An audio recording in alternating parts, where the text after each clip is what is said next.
Hello, gentlemen and ladies, and welcome to the Pyro's Tier. I'm your host, Rio Vekend, and joining me, my host companion, Joskin Howries. What's cracking, Joskin? What? Who now? Joskin, you're Joskin Howries, and I'm Rio Vekend, and this is the Pyro's Tier, the podcast about... I didn't anagram everything, so... Excellent. Fantastic. Well, you know, when we're here, we're doing a time capsule episode, and we'll get into what a time capsule episode is in a little bit. But first, let's tell you what the topic of this time capsule is, and it's sneakers. You know, Nike, Adidas, Airwalk. Wait, what's that? Cute. We're not talking about shoes? I was No, supposed to watch a sorry. movie for this? A Robert Redford movie, you say? No, hi, everybody. I'm just fucking with you. See, the problem is I had two conflicting ideas on how to start this. And honestly, if you're going to do a time capsule episode on sneakers, the anagrams have to be how you start the movie. Because this how you start the episode. Because this is how they start the movie. And it was really fun anagramming our names to be Rio Vekend, REOVECKENDD, and Joskin Howries, JOSKIN, HOWREES. And the Say Report being the Pyro's Tier, I love that. Right? Like, we have former arsonists on the show to discuss their special crimes and how remorseful they are for it. It really writes itself, honestly. But then I also was like, oh, we could say that we're doing an episode on sneakers, and then I could talk about, like, Nike and Adidas. So I had to... These jokes will only work for the first 10 minutes of the episode. Yeah, After right. that, we have to... They cannot come up again. Joskin Howries is Siegen Sarowick, and Rio Vekend is Devin Decker. Welcome to the Say Report. It's a time capsule episode. And I guess, Siegen, choose our own adventure here. Do I explain to the people what a time capsule episode in case, unfortunately, this is their very first episode of the Say Report? Or do I explain the why of this time capsule? Because I could go either direction. I could go left, I could go right. I could sleep. Well, no, let's start with I think we need to start with a little column A and then find our way into column B. So the Say Report, we've been doing this since 2017, my friend. It's been a while. And way back then, we're like, you know what? We want to make sure that we're delivering content regularly. And the best way to do that is if we prepare an episode just in case we're not going to be available. Now, the very first time capsule episode was the Kesha Report, and that was weirdly because Siegen was going to go see Kesha. Like, we recorded early. The first, so that's the first official time that we, recorded outside of space and time, about a topic that we knew was probably not going to change, right? Siegen's going to see Kesha. We can talk about this stuff. It'll be fine. But then, the one that really galvanized and made this part of the lore of the Say Report is we recorded an episode on the failed show about podcasting starring Zach Braff and Michael Imperioli. There were some other people there, but those were the headliners. Those were your above the title names. Alex Inc. What a time for television and podcasting. Yeah, right. It was just, oh my God, a show based on a podcast? That's incredible. The world in, God, I don't even know. I think it was still 2017. And we were like, we're going to do the definitive Alex Inc. episode. And we were so amped for it. And as soon as we recorded that episode, and we recorded it specifically to use as a time capsule. As we're not going to be able to record, and we'll release this some Monday, and we'll have been ahead of it. Alex Incorporated is going to get 17 seasons and 6 movies, and we're going to be on the ground floor. Literally the day after we recorded that episode of Alex Inc., the show was canceled. And I don't think we had that much faith in the show. I think if you go back and listen to that episode, I'm pretty sure we had some things to say about Alex. Yes, we definitely had some things to say, but it was also sort of like when you have a great idea, you jot it down and you mail it to yourself, and then you can be like, "Fuck, I had this idea back in October, guys. Like, what? I knew it was going to be this big." So that even though we had like some criticism about it, we're getting it down on digital tape, man, so that we'll be the first ones through the door when this is inevitably a giant of entertainment. Well, especially because I believe, if I'm not mistaken, that was around the same time that Zach Braff and Donald Faison were doing their whole rewatch of Scrubs podcast, right? Right. Yeah, it was right around the time where they were doing that as well. So it was like it was a little tongue in cheek also. Yeah, we were being jerks. I'll admit that we were being jerks. I'll be the first one through the door on that as well. But and also, I grew up with Zach Braff as a role model. I couldn't help it. I hate Zach Braff so much, and I blame Garden State, if I'm just going to be completely honest. But it's not about Zach Braff. I don't hate the man. There was a time where I'm like, if I were in a room with him, it's going to take all of my power not to just hit him in the face. Like, straight up. And this is, please, if you're listening to this and you can get this to Zach Braff, don't. I don't need him to know that. And Zach, if you do happen to find out about it, I'm not sorry. I was young and in college, and you bothered me. I was really bothered by Garden State. I'm just going to be honest about it. But you know what? All art is meant to invoke some reaction, right? So I guess mission accomplished, buddy. But, and also just a main character syndrome, this whole story with Alex Incorporated. I'm pretty certain it got canceled because we recorded an episode on it. Like, ABC was like, fuck, these guys did it. We got to cancel the show. I mean, we know that they pretty much bow to the whim of whoever's talking in their ear at the moment. Yeah, look at that. Hopefully this that ages well. Who knows? Life's a funny thing. And it's guy love between two guys. But yeah, so then we decided after that, they were like, well, we're going to release Alex Incorporated, and maybe for the time capsule episodes, we choose a specific topic that's probably not going to age like milk in a super collider. Like Jiminy Christmas.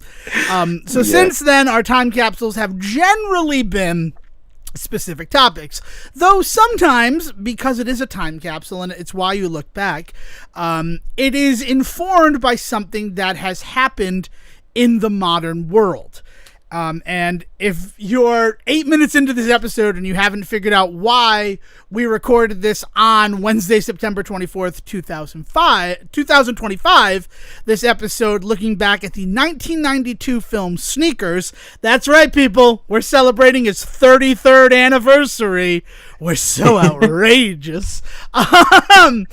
Is because the world just lost Robert Redford within the past week. And that's a big loss in the world of entertainment. Not only for some of the movies he did that definitely helped shape who I and Sejan, your name is Sejan, I now have to retrain my brain to not use the anagram name that I drilled into my mind for the 10 minutes before we recorded. This is going to be fun, Joskin. Sejan. Last time, I promise.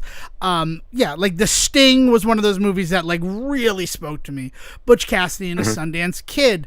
In the last proper episode of the Say Report that were released, Sejan brought up how much Spy Game meant to him. And undeniable the character that he played in Winter Soldier. Alexander Cross or Kress. I'm not 100% on the last name. I know it's Alexander something, and I was 1,000% convinced that he was going to reveal himself to be the Red Skull in disguise. And I was pretty disappointed by that. However, my belief that the Red Skull would come back totally meant that in a room full of people gasping when the Red Skull was on Boromir in Infinity War, I'm like, that tracks. I knew he was alive. I knew he had to come back eventually. So the loss of Robert Redford, and the other thing is, and here's a little bit of inside baseball, assuming that we can't get our heads in the game and this releases before the December very special episode, I want to, for its 30th anniversary, talk about the Ian Softly film Hackers. And we're not big fans of, like, suicide, death, blood packs here at the Say Report. Mostly because, like, if we make a promise, that's pretty much an indication that it's never going to happen on the show.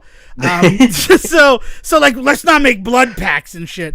But Siegen said, I will allow you, Devin, to do Hackers as a very special episode of the Say Report. However, we get to do a Sneakers episode. And I got to tell you, in that moment, I'm like, oh no, Siegen, don't throw me into the briars. Because I fucking love the movie Sneakers. Like, yeah, the guy who watched Hackers every Friday for a year, you don't think I'm going to enjoy Sneakers? Now, the real trick is which one of us is going to, like, try to coerce and convince the other to finally do an episode on war games, right? Because, as you know, the only way to win in war games is not to play. So, we'll find out how that happens, if it ever does. So, right now, with the passing of Robert Redford, with the fact that I did owe Siegen an episode on Sneakers, and the fact that we have been flying without a net for, I believe, 2 months worth of recordings, it is the perfect congruence of just insanity and chaos for us to sit and record this time capsule episode for you, where we look back at Philip Alden Richardson's 1992 film that did it before Ocean's 11, Sneakers. Sneakers, yeah, man. Anything else that I missed in that, Siegen? The floor is no, yeah. So the big thing about Sneakers it is a heist film, right? But it also has a good, like, political intrigue angle to it. There's definitely a little bit of, like, House of Cards, like, in this movie. It is an epic film for a film that does not have that deep of a plot. You know what I mean by that? Yeah, it really, I mean, there are clearly stakes, and they do a really good job at showing, not telling those stakes. I want to make sure we are going to lavish praise on this film, I feel, right? I mean, I have a couple of things I'm going to complain about, but overall, like, this film, I think this would give this film 9 stars on a scale of 10 stars, right? 4.5. This is one of those, like, if I'm, like, ever, like, not feeling good, like, if I'm having a sick day or if I just need something on while I take a nap, like, this is one of those movies for me that, like, I just kind of put this on because I know all the beats. It never gets so intense that, like, my heart palpitates, right? But there are definitely, like, ups and downs to it. Like, so this is one of those movies, though, that is just, like, comfort food to me. Yeah, and I will co-sign that 100%. But yeah, so with, like, yeah, it's the Sneakers. It's this wonderful film, but he's not wrong. Like, at its core, the elevator pitch for this film is some guys who break into places to make sure places can't get broken into get pulled into a political plot for the code breaker.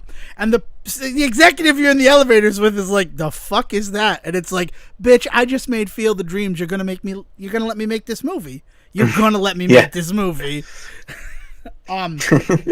Which, I guess, before we go further, my mother completely broke my mind this afternoon. That is where we're going to start. Because I asked her if she could name another film from the director of Sneakers. Right. And what film do you think she said, Siegen, that completely just melted my breath? I mean, he did write Ghost Dad, but he did not direct it. That would have also broken my brain. Also, he wrote Ghost Dad under an alias, a nom de plume, as you were. I mean, I don't know if that's because of the Cosby. Maybe he knew something going forward that we all should have known. Look, one day we're going to do a very special episode or a time capsule or an episode that covers the Mark Ruffalo, Reese Witherspoon 2003 film Just Like Heaven. And on that day, we will delve into Ghost Dad. That's how I want to phrase that one. But But yeah, no, what my mother said when I'm like, what film from the director of Sneakers, name another one, she's like, Dances with Wolves, which is a completely out-of-pocket guess, because, like, that's Kevin Costner. Like, historically, Kevin Costner directed Dances with Wolves. Right. And it's like, but then, like, so I'm like, you think Kevin Costner directed Sneakers? but what came out of my mouth, because, like, she's so fucking close by guessing a Kevin Costner movie. All of the movies in the pantheon of cinema, and she guesses another Kevin Costner film. What comes out of my mouth is, you think Kevin Costner directed Field of Dreams? And I'm like, oh no, you fucked that up. And I'm like, did I? No, Kevin Costner's in Field of Dreams. What are you talking about? Like, I was so broken in that moment. And I'm like, no, the director, Philip Alden Richardson, also directed Field of Dreams. In fact, Sneakers is his follow-up from Field of Dreams. And here's what I'm going to say. As much as Just Like Heaven was more of a threat than a promise, I would not mind covering the entire directorial filmography of Phil Alden Richardson. He's got some interesting ones. And when I first saw Field of Dreams, it was one of those films that, like, consumed me. I read the book. I watched the movie a bunch. It sort of became my identity for, like, a 2-week period in April of 2006. I am probably speaking out of turn on this for many people, but I feel like it was like, at least while we were growing up, I'll put it this way. It felt like while we were growing up, that Field of Dreams was a rite of passage for a man, right? Yes. Like, and that is, with all of the gross intentions meant behind that when I say that. Like, it felt like it was definitely one of those kinds of movies where, like, you know, oh no, you know, it was a boys' movie, and, like, at some point you had to sit down and watch that movie with, like, your dad or like some older relative or maybe an older sibling or something, that, like, you were just like, this was the time you were going to watch Field of Dreams, and then that was going to be your rite of passage moment with that movie. So that is, and then learning after watching the film for, like, God, I've seen Sneakers. I can't even remember how many times I've seen Sneakers. Sneakers was the second Netflix disc I ever rented. That's the thing. First one was Boogie Nights. Second one was Sneakers. A lean night. Sorry. But yeah, man. So that's how I did it. And then after seeing it, I'm like, man, this is even better than freaking Field of Dreams. But I didn't know that they were related until today. So that didn't happen. That was a lie. I just lied straight to your ear face. But learning that today, that Sneakers shares the director with Field of Dreams, a lot of the, let's say, incidental character casting made a whole lot more sense to me.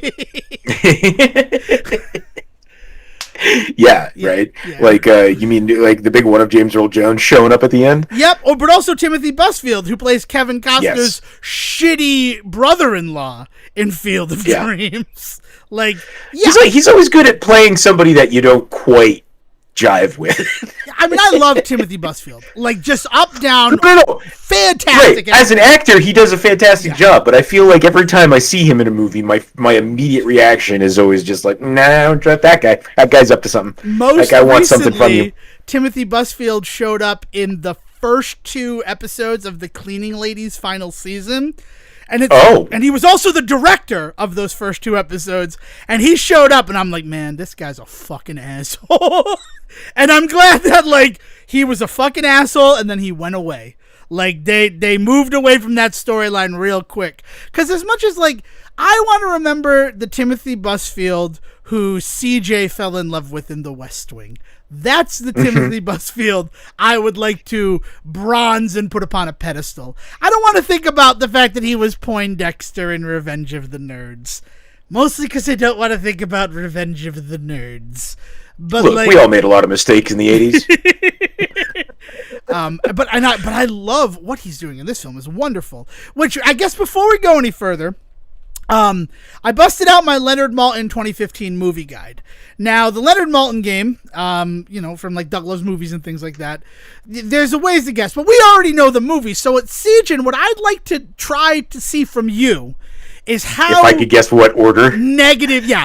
How many names negative you can go. I will tell you, I thought I was like pretty locked in on this, but much like on June 1st, 2014, when I was given the chance on an episode of Doug Loves Movies to try to go 5 negative on Beetlejuice, I fucked up at the second name. Yeah. Okay. So hold on one second while I open it up. I do have a bookmark to it. I will tell you this: there are 11 names listed.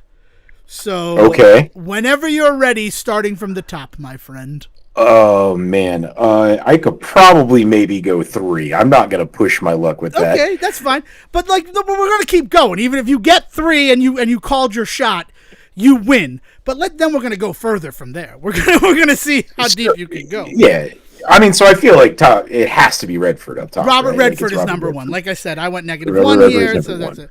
But who was in that coveted second slot? I mean, see, it's 1993 for this one, right? 1992. Yeah. I mean, Aykroyd's bringing some real Ghostbusters heat to this movie. Yeah, that's a good point. He also is in another film in 91, like The Man's on Fire. Yeah. Oh, I want to. Had Ben Kingsley really kind of been like a thing yet? Did Gandhi happen yet? Gandhi happened, I think, 1982. Sijin. Oh, yeah. Okay. Then yeah. So then Ben Kingsley is also a possibility. I'm gonna say I'm gonna say what's his nuts mother there? What's his name? You need to say his name. Yeah, Aykroyd. That is -2 from Sijin. Who is in the third slot, Siege? Okay, so now it's Sidney Poitier too. Like, yeah, no. Does he get like a special credit? Because like, man, this fucking movie is just fucking stacked. The main 7 characters of this film were all nominated for Oscars, with 3 of them winning. The 7 major, 7. That's crazy. I am gonna say. It's either Ben Kingsley or Sidney Poitier, but I'm going to say Sidney Poitier. It is Ben Kingsley! He's so close, people! So fucking close! All right, who do you think's in the 4th slot? Is that Sidney Poitier? Nope, Mary McDonald in 4. Damn! Who do you think? Okay, he must have like an and credit or something, right? Like how? I'm not going to give you that. Who do you think's in the 5th slot, Sijin? Well, at this point, is it David Strahan there, or Stranahan? How do you say his last name? Strahan. Nope, River Phoenix. Oh yeah, Rivers Phoenix. Yeah, right. River Phoenix in one of his only films, one of his few films in a short. I always really enjoy the ways that Robert Redford seems to end up with like young Hollywood around him, though. Like whenever he works on his projects, because like the first real movie of Andrew Garfield's I remember is for Lions for Lambs, which is it's kind of a 4-person movie with Meryl Streep, Tom Cruise, Robert Redford, and Andrew Garfield, but Andrew Garfield's not a huge I guess he is in a lot of those scenes. I guess I would call it it's a four-hander. It's definitely a four-hander. I haven't seen that movie. But it's also like Michael Peña's also in that one too, in a role that's kind of it's always really interesting to me when he is around that kind of talent, because I think about the work that he's done out here with like Sundance and all of that sort of stuff, and it was always kind of important to him to kind of like foster that, right? So like I can't help but think like how cool it must have been. Not only like Paul Newman as early as he did, but also James Earl Jones' dad, Robert Earl Jones, in something like The Sting, where he's playing Luther. Like he got Robert Redford's career is him working with all these huge Hollywood stars. So, the fact that he did not bring the ladder up behind him, but that he extended it and, did surround himself with young talent, and not just acting talent, because of what Sundance did for cinema. I mean, this is going to be the big gushing over Robert Redford thing. I disguised it in a Leonard Maltin game. Who do you think's after River Phoenix? Is that David Strahan? No, but Sidney Poitier. Finally. All right, hold on. Man. So we got 1, 2, 3, 4, 5, 6 names left. Who do you think follows Poitier? There's really not many left at this point. Timothy Busfield. It's David Straighthair. CJ. Nice. This guy, this fucking asshole. And then after Straighthair? Timothy Busfield. There you go. But who follows Timothy Busfield? Oh, what's his name? Buddy there, right? Buddy Wallace, isn't that his name in the movie? I will give you it for Buddy Wallace, because I, too, forgot George Hearn's name. So it's George Hearn. And then 2 names left, Sejin. Who would Leonard Maltin, the man, the myth, the legend? Actually, no, I'm wrong, too. Buddy Wallace is Eddie Jones. Who the heck is this guy? George Hearn is Gregor. Gregor makes it. Good for that. That makes me happy. I feel like an asshole. Apologies to George. Do they mention Donald Loja at all in these credits? Donald Loja's not mentioned, which is no. Yeah. 2 names left, Siege. So here's the thing. I am guessing that if there's only 2 names left, it's probably the 2 names of the younger actors that played Bryce Bishop, right? Yeah. And Cosmo. Yeah. And I'm never going to fucking guess who those guys were. I'm telling you that it's not those. It is 2 names that you should be able to get. It's 2 names that obviously this is a Leonard Maltin book. James Earl Jones is one of them, but is he in the first? Is he in slot 10 or slot 11, Sejin? Slot 11. I think he's slot 11. You are correct. Which, imagine getting this in the Leonard Maltin game, and like I can do it with 2 names, and the first name you're giving is James Earl Jones, and at that point you're like, I have no fucking clue what this movie is. Like, James Earl Jones was in a movie in '92 in the theme of homonyms. Man, I have no idea who the last person would be at this point. Oh man, I feel like we've. It's a big deal that he's in this film because it means that it is at least the second film that he is in that we have covered for an episode. Oh. Yeah. I don't fucking know. Ned Ryerson? Steve Tobolowsky, buddy. Oh my god. Yes, as fucking Werner. Yeah. Not even on the IMDb page, like heads up display. You have to go deeper into all cast. He's not top cast on IMDb. But I was like, first of all, sorry to George Hearn. Apologies to George Hearn for thinking that he was Eddie Jones, Buddy Wallace. I feel bad about that, even though he's probably never going to know that we did it. But he's so good as Gregor. So like, I feel a little bad. I do feel a little bad.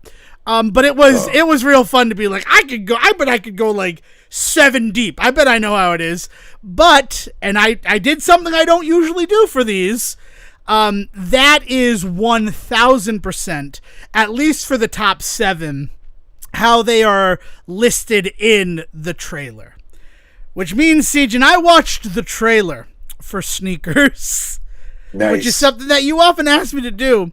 And if I were going to nominate, nay, award the greatest Sejin's Gambit in trailer history, it might fucking be for Sneakers. Oh, no. Literally every scene with spoilers for Sneakers, right? Just going to say that we are, I think, we're 30 minutes into this episode. I haven't mentioned spoilers for Sneakers yet. It is a movie that can be spoiled. I think that's also another important thing for us to point out, is that we are going to spoil it. This is not me saying we shouldn't say anything, but this is also a movie that prides itself on you figuring shit out. Yeah. So, like, if you want to go see this movie and haven't yet, now is your last chance to go and do that. Yeah, because we are going to spoil some things. But remember, the trailer, huge spoilers. because literally you have until the 30-minute mark, right? You have 20 seconds to stop this and go watch the film Sneakers. And honestly, can I if you guess haven't what seen it, they show? I haven't actually watched this trailer in a long time. That's so crazy. Cajun and I have basically Freaky Friday for this time capsule episode. I usually do. It's funny, but no, I mean I've seen the trailer before because I had like it was one of the first DVDs I ever had with like special features, and of course it was like such a quick and easy special feature to put onto the disc was to throw the trailer on the disc, and so like every movie had that back in the early days of DVD, right? Yeah. So what do you think? What do you think it is? I mean, it has to be that Ben Kingsley and Cosmo are alive and well, right? Like, and are part of the whole bit. Yeah, it is like every single scene with Ben Kingsley is from the last really 5 minutes of the movie. It is the whole, it's a world war, but it's not going to be one with guns, it's going to be one with information. And it's just like, holy shit! It is Buddy Wallace there walking with the shotgun shooting the ceiling. Smash cut to Ben Kingsley. Marty! Like, it was a fucking trip, man. It was also a trip to see Alexander and the fake Mandarin there, Trevor Slattery, in a movie, right? For all you MCU heads out there. Such a dickhead. I love being me, though. Like, really. Like, I'm just like... And then I'm thinking about it, and I'm like, like, another thing in the trailer that's like, so it's a code breaker? No, it's not a code breaker. It's the code breaker. And it's like, wow, those would have hit differently if I knew they were coming. River Phoenix, I mean, like, leaping through the ceiling is in there. Yeah. And I'm just like, okay, let's just ruin the whole movie. And it's not, and again, it's in the 90s. I think that this is a certainly an important distinction. In the 90s, trailers were not something that were available at your fingertips. Generally, you saw a trailer before you saw a movie. Like, and they weren't even necessarily on TV. Right. Like, it wasn't something that was marketed on TV that way.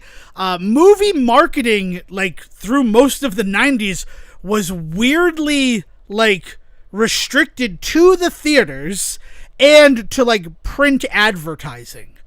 And word of mouth. Like, really, they really depended on word of mouth. It's kind of a running bit in Seinfeld that I still adore to this day is Rochelle, right? And the idea that, like, none of them really know what the movie is, but individually they all go and see it, right? But it's like that's how movies. I mean, it is why some of the grossest shit that happened in movies started happening was because, well, you know, people will talk. Like, even if they don't like it, they'll still talk about it, and then people will have to go and see it because they heard people talk about it, right? And like, you started to see some really crappy, shitty stuff find their way into the zeitgeist because, you know, we've already talked about something like Revenge of the Nerds, which was a movie that I guarantee you there was a large swath of that audience that saw it because they were told by friends about all of this raunchy shit in it, right? And that was why they went to go see that movie. Yep. I get. Also, it was word of mouth was such a powerful part of marketing that a film like Hand That Rocks the Cradle has a whole disclaimer of like, please tell people to see this movie. Not Hand That Rocks the Cradle. I'm sorry, The Crying Game. Fucking Animaniacs in my head over here. But The Crying Game has that whole disclaimer of like, please, if you enjoyed this movie, please tell your friends. But don't tell them about the twist in this movie. Let that be something. I'm going to tell a tale out of school on that one real quick. Oh, please, my aunt, I will never forget this. My aunt growing up had a first husband that she's no longer with. And she likes to tell the story about when they went to go see The Crying Game and about how that prompt comes on and they've heard nothing but like, we can't tell you, you just have to see it. We can't tell you, you just have to go see it. And then all of a sudden, the second that she appears on screen, he apparently leaned over to her in the theater and said, her hands are kind of mannish, huh? and instantly ruined the rest of the fucking movie for her. And she was like, I should have known then. Jeez, that's hilarious. That's not a tale out of school. That's a family tale. That's allowed. It's not like your neighbor, like the fun, flirty neighbor from across the way who like was known as the divorcee in the neighborhood. It's not like it was her story. It was your aunt. And also, not to be mean to your brother, but I think it's in the bloodstream. Because he told me something about Celeste that, like, kind of ruined Celeste for me. What was it? As somebody that plays Celeste on the reg, what the hell could he have said? That he, like, went off on the whole, like, I love that it's, like, a deconstruction of Maddie's depression. And at that point, it was still, like, I'm just climbing this mountain to climb this mountain. I'm like, what the fuck are you talking about? And then, like, every time, like, one of the little hints, I'm like, damn it. Like, that would have been, like, an interesting thing, like, the finality of Maddie being depressed. Spoilers. We're just talking about spoilers at this point. Like, right? Like, it's like the idea that a preview could spoil a movie for you kind of wasn't that big of a deal because for a lot of reasons. Yeah, like, I remember, like, and this is what I attribute to, we're going to be covering Spider-Man 3. Right? That, whether you consider that a promise or a threat or just like the worst thing that I've ever said on this show, eventually we're going to cover Spider-Man 3. We covered Spider-Man, we covered Spider-Man 2. It would feel weird if we didn't cover Spider-Man 3 for its 20th anniversary. I will say right here and now, hidden in this very special episode, Easter egg to find, but I don't think Spider-Man 3 is the worst Marvel movie if you take in some of the MCU films. I mean, I'll agree. But what I am going to say about Spider-Man 3, right? I don't think you're wrong there, Siege, and I'll co-sign that one. Is I think one of the reasons why people were so disappointed by Spider-Man 3 is because it was the first film in like superhero, like the pantheon of superhero films where people could watch and rewatch and analyze the trailer. Because you got to think, Spider-Man 2 comes out in 2004. YouTube does not hit the scene until 2005. And I remember the night that the Spider-Man 3 trailer went up, hanging out in the apartment of, the three guys. We don't really have a name for them. I love that. No, I love that you and I shared the same kind of experience. I just experienced it a couple of years later with Iron Man. But go ahead. But we sat in their apartment and we watched that trailer no less than 30 times, analyzing. And then it was like, I was not there. I was probably playing Super Mario World, right? Because that's kind of what I did when I was there. But, I guess if we're going to call them the ghostly trio, the fatso of the group, and I'm only using that in terms of the ghostly trio from Casper, which is celebrating its 30th anniversary this year, and Dan Aykroyd is in it. It connects. The fatso of the trio sat at his I will be watching it for Halloween. Oh, I can't wait. Ahead. No, I'm excited. Sat at his iMac, right? And it was one of those super angular, wicked flat screen, like the iconic iMac from our college experience. Sat at his iMac and analyzed that trailer for Spider-Man 3 frame by frame. And granted, that could have been a one-off, but I feel like a lot of people did that for Spider-Man 3. The hype was there for that movie, and that is why all of the conjecture that grew around that film, there's no way that movie was going to match the expectations that an entire subsection of society had built up for that film. I was pretty divorced from the internet at that time, just by the very nature of my naivete growing up. I was that was just not the kind of like world that I lived in. I had like a MySpace because honestly, I think we had a class where they were like, create a MySpace to learn how computers work, which is a weird concept. Yeah. But like beyond that, there was just a lot of kind of just like, I wasn't a big gamer at that point. I wasn't a big comic book guy at that point. There was a lot that I had not discovered about myself at that point. And so it was really interesting going to Spider-Man 3 and enjoying my evening. Let me put it that way, not spoil things for future episodes, but enjoying my evening and then finding out the next day that like there was just a swath of people that were not as pleased as I was, and it was one of the first times where I was just like, I don't know. But now that you say this, right, I do think about the people that we were hanging around with at that time, and the people that had some words to say.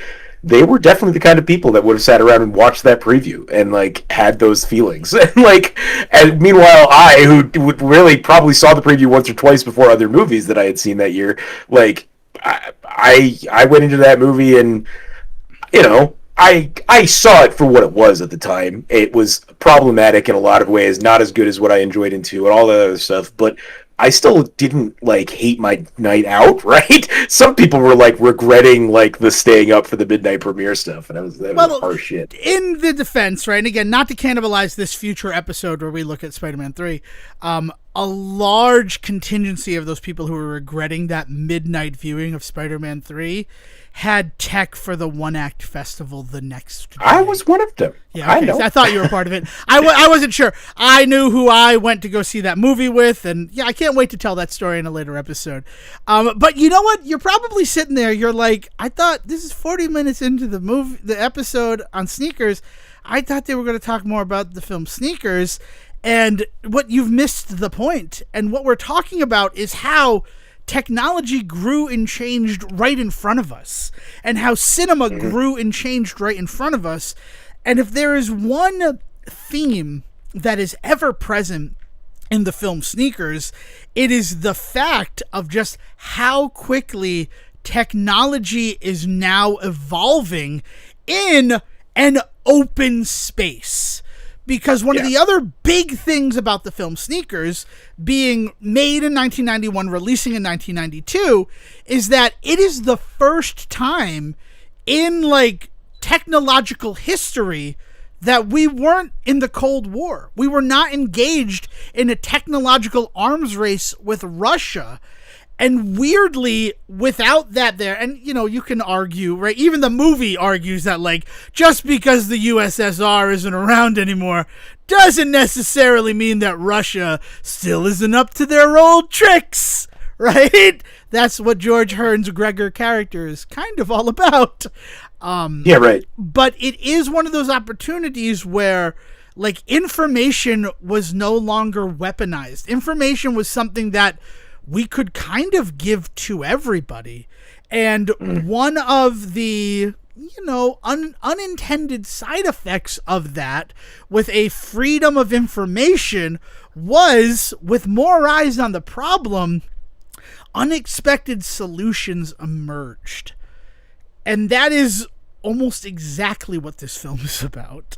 When you look at Donald Logue's, I can never pronounce his character's name. First of all, I love that it's Donald Logue. I love Donald Logue. I'm a huge fan. If you've been listening to the Say Report up until this episode, we've mentioned how much we care about him as an actor. Once or twice, I think, A couple of times, right? Grounded for life, baby. But his Gunter Janik, it's his first film role. It's his first time in a film. And he's not there for a long time, but he's there for a good time. He has some very impressive and important scenes in this film.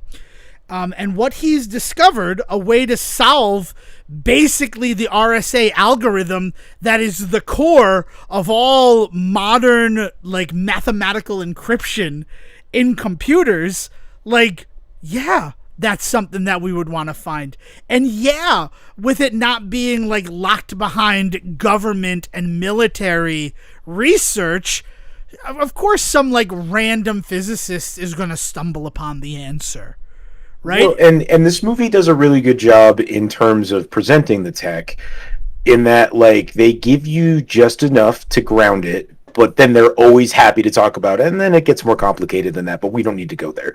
And you're right, you don't need to go there. This movie knows, because of how even-keeled this movie is, this movie knows that this can overwhelm if we go too deep, and it's always willing to pull back when it gets to that point.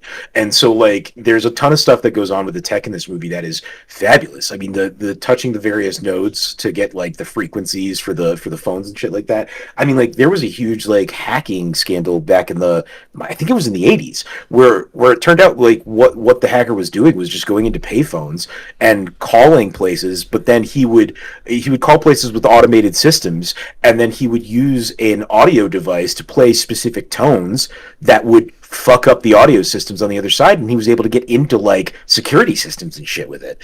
And it was like this huge thing that they were like, he was just using a speaker and a payphone, and it was like, yeah, like this stuff is scary. This shit's all connected now. We're wiring everything together. We're making everything like we're making everything more complicated to keep track of, right? Like it's not like we're complicating things because it's harder to break into, but you're also complicating things in a way that it's kind of it's getting hard to keep shit straight in your head, right? And this movie is so willing to talk about how it's like weaknesses can be exploited at any level, you know. Yes, on the technological level, but also like yelling at a guy to get the gate while he's in the middle of a fight with a delivery man is like a beautiful way to get through this obstacle otherwise, right? So like this movie is so good at balancing, like, here's what's going on with the tech, but let's not get too deep down that road, right? Because at some point they talk about how this tech is so good at decoding stuff, but how is it good at decoding stuff? Well, we don't really want to get that far, right? We don't really want to talk about that. All you need to know is that this is the code breaker, and good, you got it. You got the MacGuffin. You're fine, right? Yeah. I mean, there's also the ways that it highlights early hacking, because like Whistler's basically a phone freak, right? Like that's freaking is what he's doing. But a lot of what Robert Redford is doing as Martin Bishop, aka Martin Bryce, is social engineering. He is a master social engineer. That moment that you alluded to where he's like got the cake and the balloons and he's like, I gotta get upstairs, and that security guard is overwhelmed by the delivery guy and all that, like, that is brilliant. It is true brilliance to know that, like, when somebody is overwhelmed, they will remove the easiest tasks so that they can be left with the one that will take the most effort to complete. It's beautiful. And also, as much as there is this hand waving of like the higher like tech stuff, like once you get into the weeds about how all of this works, a very beautiful moment is when like, oh my God, he's got a keypad lock on his door. How do we get through that? And it's like this super tense moment that is, the solution is Robert Redford just kicks the door open. Like, it's beautiful. Yeah. It's this beautiful thing. So like, that's the type of thing they do, but then they also use that to subvert, like, what is a throwaway line of the fact that the encryption that Russia uses is completely different from the encryption that America uses. So this code breaker, the code breaker that they have acquired, would be fucking useless against the encryption systems that is used in Russia. Yeah. So it answers this whole question of like, this was grant funded by the NSA so that the NSA can spy and monitor the homegrown American agencies. Mm-hmm. Like, it is, but like that line, like in this film, it's such a beautiful tightrope act of like things that are said and then thrown away, and then suddenly they matter. Another big one is when Mary McDonnell's character, she plays a character named Liz. I love Mary McDonnell, by the way. And everybody's like, oh yeah, from Major Crimes. And I'm like, she was also the Closer's boss. She was in The Closer too, guys. She's essentially the Fraser Crane of The Closer. And, like, that's wrong. Because everybody except for Kira Sedgwick basically moved on to be in The Closer. Even the guy who played her husband in The Closer was like, oh, yeah, no, the Closer's fine. She's just doing her own thing right now. Because Kira Sedgwick didn't want to be on a TNT show anymore, and I get it. I also, like, they do a lot in this movie with, like, soft lighting and stuff on her. There's a lot of old Hollywood about this movie that I also really adore. It feels very much like a film that could have been made in the 70s, but, like, and you know, going forward, it definitely informs movies like the Ocean's movies. You know, you mentioned that moment where, with the door kick, right? Yeah. And the beauty of that moment is the comedy that Robert Redford brings to it, with the whole listening to the plan, and we only get to see his reaction as he's getting all of these detailed instructions. for him to then do the kick is that's the tag on the joke, and it works beautifully. Yeah. But it's also it's the kind of humor that you could definitely see somebody like Brad Pitt doing later in Ocean's 11. But then like also if you look into like the 70s and see like you could totally see that be a bit with Frank Sinatra or like Sammy Davis or somebody, right? Well, like I'm thinking of Popeye Doyle, Gene Hackman in The French Connection. Like he has some really great comedic moments in The French Connection that was supposed to be like this hyper tense sort of thing, but then there are moments where like there's some brevity and there's some wit in it that work, and that's like fucking Indiana Jones when Indiana Jones shoots the swordsman, right? That is quintessential. Harrison Ford had to go to the bathroom. Yeah, but I mean, like you have this kind of sense that this movie is in good company, right? Mm-hmm. And speaking of being in good company, like I want to make it clear that like Devin and I are not the only ones that gush over this movie. It sits at a pretty good 8 out of 10 pretty much everywhere you go. Like back when it came out, it was pretty decently well received. It was like a good time at the theater was basically the idea. And there's a lot of people that were like, yeah, the plot's a little nonsense, but it's charming is like the big kind of takeaway. And like audiences also feel the same way. Like the movie does decently enough money wise and things, so like it's a successful little film too, and it's one of the rare ones that we get to say that. Usually when we're talking about these movies, it's like a defense of, right? Yeah, no, I know this movie doesn't need us to strap on our flak jackets to defend it. This is a celebration, and it's a celebration because Robert Redford passed, and honestly, a man who had just like not thousands, because I don't think he made 1,000 movies, but just so many memorable films, so many films that shaped cinema, so many films that are just important. Like this is the one that Sejan and I were like, we should look at fucking Sneakers, right? Like Sneakers is the fucking Robert Redford movie. Like well, for us especially, right? Yeah. But there's a level of celebrity and stardom and Hollywood stars specifically, out of all types of different types of art, there is a level of Hollywood celebrity and stardom that people get to where they become basically, the Mount Olympus of Hollywood, right? And we think about back in the day, we think about like Elizabeth Taylor and stuff like that. We think about the people that were making these movies that defined cinema back in the 50s and 60s and 70s. But like Robert Redford is kind of one of the last ones that we can point to right now, because he did so much to change what cinema was going to be. Yeah, we talked about the Sundance stuff, but like you talk about iconic moments, like maybe he didn't have 1,000 movies, but he had more than 1,000 moments in cinema that people reference in other movies. People like GIF on Discord to each other. Like there are yeah, right. Like we'll always remember like the nod, the accepting nod of Jeremiah Johnson because of that. Like he changed the course of where cinema in the United States was going, and that is a level very few people get to, right? I think maybe you could look at somebody like George Clooney that's still doing it, but like even then, I don't know if he's really done a lot. He's done a lot for the world, but not so much for like the art of cinema, really. I don't know. I mean, like maybe Clooney is the next one, but like they're few and far between, and it feels like there's fewer and fewer of them nowadays.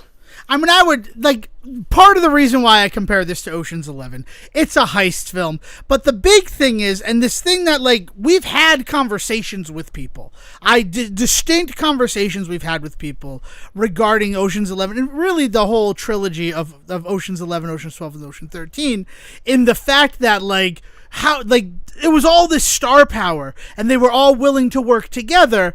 And then I'm watching Sneakers today, like, and I have my more academic eye on, right? As much as it is supposed to be like in honor of the passing of Robert Redford, and like watching this movie that I really love, that like my parents both love, a film that I'm like, do you guys want to watch Sneakers with me, because we're doing it for an episode? And they're like, yeah, we would love to, but we have so many other things that we got to watch that, like, don't wait for us, just take advantage of it. And then when I got home today, they're like, did you watch Sneakers? Because we could watch Sneakers right now. And I'm like, no, I found time during my breaks today to sneak in the film. Sorry guys. Like, there was was a palpable disappointment. But like you look at something like Sneakers, and the cast is 7 Oscar nominees, 3 of who won. Robert Redford, Sidney Poitier, and Sir Ben Kingsley have won Oscars, and then Aykroyd, Strahan, River Phoenix, James Earl Jones, and Mary McDonnell are 5 other Oscar nominees who are in this fucking movie. Like, that's insane. Yeah. You talk about just star power. Like, no, that's not something that, like, everybody wants to attribute that to fucking, to Ocean's 11 being, like, the first one that was like, yeah, we'll have a huge ensemble piece with a bunch of big stars. Because, like, you talk about Clooney, but I would put that same sort of, like huge and affected Hollywood on someone like Brad Pitt and the way that his whole trajectory went. Like almost anyone in that movie I could point at and be like, you know, like they were a big star, right? Like, yeah, but I mean, in terms of getting behind the camera and like and shaping Damon, things as well, right? Not to be an like, asshole, yeah, no, like Damon's another good one. Like him and Affleck, really, in the work that they do with Project Greenlight to this day, you know, they don't talk about it as much as they used to because it used to have like a whole like Showtime show associated with it. But like they still run that. Like Project Greenlight like still goes through all that stuff, and like and so yeah, like the ways in which we kind of get to witness somebody reach that level of stardom in United States film, right? Like that is such a rare thing that we get to see, and so with his passing, we've really lost something. Right. We truly have. Here's what I'm going to say, and then we can get back to Sneakers. Is there someone in your life that you would say has a Robert Redford quality? Right? We've both been in theater together for at least 20 years, shared moments. There's someone that we both know that I always kind of attributed that quality to, and I'm curious if you feel that same way. I don't know if I have the you know what, there is one person, but I don't think we're talking about the same person. I think I know who you're talking about. That tracks. That 100% tracks that you would understand who I'm talking about, and he would only understand about half of what I'm saying. Is how I'm going to sneak the answer to you. I know I could write it into Discord, but you know. Denial's just a river in Egypt, Sejin. No, yeah, there are definitely people that I have worked with that bring this kind of appreciation and love for the art and the work. You know, like I think there's a lot of celebrities, like Quentin Tarantino's the kind of guy that wants to talk all about the art of what he's doing, but he never really wants to talk about the nitty-gritty of the work. To the point where he has had unions quite mad at him at some point, many times in his career. So like he's not somebody that celebrates the actual effort that goes in as much as I think he should, right? Whereas like I think Redford appreciates not only the art that can be made, but also the kind of work that goes into making that art. You have to get your hands dirty. And I think that might be a little bit of what you're talking about, is somebody that not only understands the beauty of what has been done, but also the blood, sweat, and tears of what has been done. Yeah. And I think that's why. I think it is the fact that, you know, now that I say it, I actually think of 2 people, right? Not to be short on this topic, but there are at least 2 people that I can think of where like, well, you got both of them, right, Sejin? You broke the code. I don't even know if the code breaker would have broken it because it requires advanced knowledge. If you're someone who knows us and are listening to this, feel free to shoot us a note that I just revealed these 2 people. And if you're one of the 2 people listening, know that it means everything to me. It truly does, to know that you're listening to the Say Report. And this really fucking weird, like, Robert Redford tribute filtered through the lens of the film Sneakers.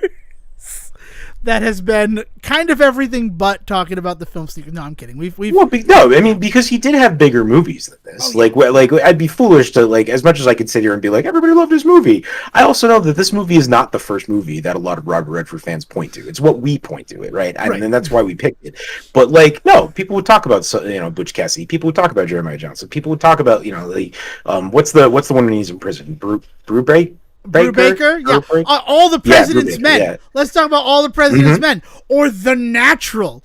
Or the one that I was actually trying to think of. Like, I'm trying to look up Lions for Lambs.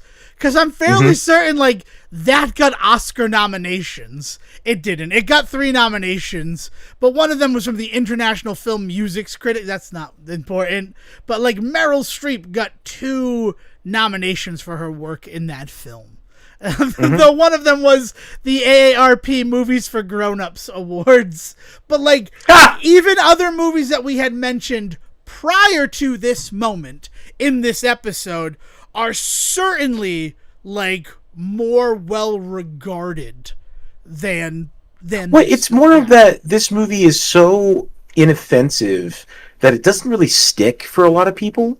Right? Like, yeah. I don't know what really leads to this movie being the one that sticks for me, other than the fact that I think it was just on at the right times around me, right? More than once I found myself watching this movie. And then, yeah, I think when DVDs first started coming out, there was for some reason we ended up as this is one of our first DVDs we ever had. Mm-hmm. So, like, by that nature, I also watched this movie a lot then, right? So, like, this movie, like, without trying, like, I kind of found my way into loving this movie, but basically, you really kind of have to try to fall in love with this movie. I mean, that's an interesting thing to say. I think for me, right, it hits because I'm like a big Ghostbusters fan. I'll admit, like, there was a time in my life where I wanted to be a Ghostbuster. So when I'm told one of the Ghostbusters is in this movie, and then I watch it for Dan Aykroyd, right? Like, in hindsight, should not have been surprised that he was the second build in like Leonard Maltin's Billings. The fact that he's second build in the trailer, like, all of that makes a little bit of sense, especially, right, he's just coming off of My Girl, right? He's got the heat from fucking Ghostbusters 2. People have forgotten Nothing But Trouble and His Dick Nose. Like, it tracks why I would see this movie. And then that Trojan horse of see this movie for Dan Aykroyd, like, you are introduced to literally Hollywood legends in this film. Like, we've been talking a lot about Redford, and it tracks as to why, but Sidney fucking Poitier in this film is incredible. Like, I love what he does in this movie. I love Kreese. Kreese is such a good guy. Like, he just, yeah. And he has that wonderful moment at the end with the big motherfucker in it. Oh, God. Yeah, with the, like, and is this the first film to get away with one fuck and still get a PG-13 rating? That's the legitimate question that I have. I also, all the props to the world to River Phoenix, I guess. I don't know how he could fucking possibly walk on set in blackface with Sidney Poitier there. That joke in the beginning of this movie. So and there's some rough jokes. Like, if I was going to point to some stuff that does not age extremely well from this, but it's hard because with Sidney Poitier there, like clearly moving against those jokes, right? Like, because he's not happy when he sees River Phoenix. It's not like he laughs or like enjoys what he sees. Right. But it's also like that is such a because it's not like he put on black face paint to pretend to be a black person, right? It's putting on that, like, war paint that is so iconic because of the action films of the 80s, right? He's like a 19 to 21-year-old kid in this movie. River Phoenix is Carl. So, like, of course he's out there watching all of these films that are telling him what it means to be a man while working with all of these men who have, like, established themselves in the world. So, like, not like that blackface scene, on the one hand, it's like, oh, because, you know, like, that's the thing. It's like being in disguise, pretending to be another person, but it kind of has that deeper subtext of, like, he's doing this because he thinks it's what the guys would do, right? It's like to be a part of this group, that's what a man is. Yeah, and it really is, like, it's kind of crazy, like, how much is in that sequence that, like, thank goodness this film was not canceled for that sequence, right? Like, I think about all of the things that have just been removed because of, like, it's a blackface joke. But like, I'm thankful that Tropic Thunder is still a film that we can see, because it is satirizing it, and it is talking about it as a problem. It's shining a spotlight on this thing that like Hollywood was doing not that long ago, guys. Right? Well, and again, like you have Poitier there who reacts to it the way that he does. You have Redford who also reacts to it and is not impressed with it, but more doesn't address it than anything, right? And then the scene goes on with like Redford doesn't bother putting any war paint. Redford doesn't even get out of his fucking track jacket. It's like fucking captain's jacket he's wearing the entire time. His jacket from the fucking Natural. Like, that's the other thing, is like, this is in a time where we're allowed to put a bunch of fucking references to other movies you know these guys from. Like, the fact that he is wearing the jacket from The Natural. Like, that's it. It's the same jacket. The fact that, like, the next year when So I Married an Axe Murderer, which is probably something we should consider covering on this show, maybe when we move into the Mike Meyer Chronicles. I was going to say, we need to do a Mike Myers episode. Yeah. I once again have forgotten whether or not we've done an Austin Powers episode. No, we're saving Austin Powers for a very special episode next year for the 30th anniversary. And that's mostly because it makes Will twist on the vine a little bit. Yeah. Because he's like, when are you guys going to do Austin Powers? Oh, he wants us to do Austin Powers. I thought you meant the movie was made him. No. He's like, when are you guys going to cover Austin Powers? And it's like, man, I'm going to take as much time as possible. Like, I think we recorded our Coyote Ugly very special episode, and he contacted, like, you guys should do Austin Powers. And I'm like, yeah, we should.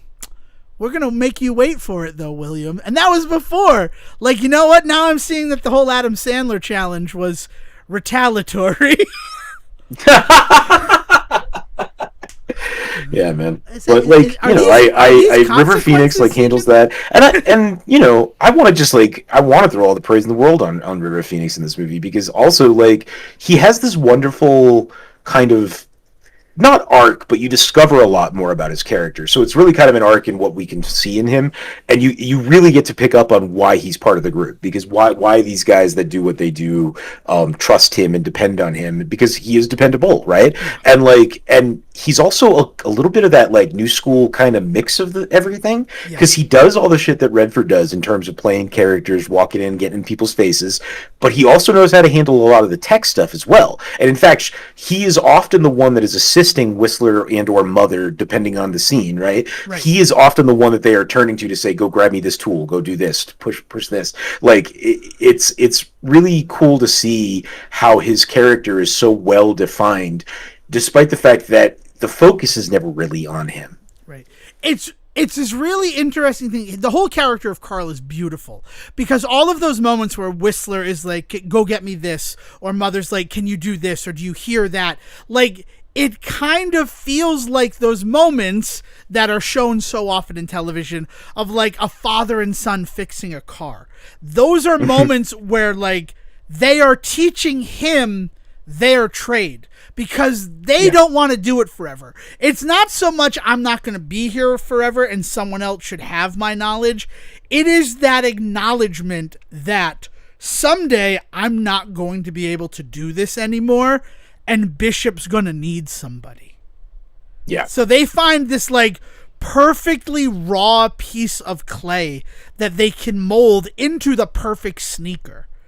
And like on a job that is like delightfully given. And again, another throwaway line by Redford when he's just talking about his crew. He just says like, we caught him while we were working a gig, essentially, and you learn and it makes sense, and it's awesome that that's a part of his character, right? Yeah, that he's somebody that, like, while we were trying to figure out, like, school vulnerabilities, because he Ferris Buellered. He snuck into a computer system to change his grades.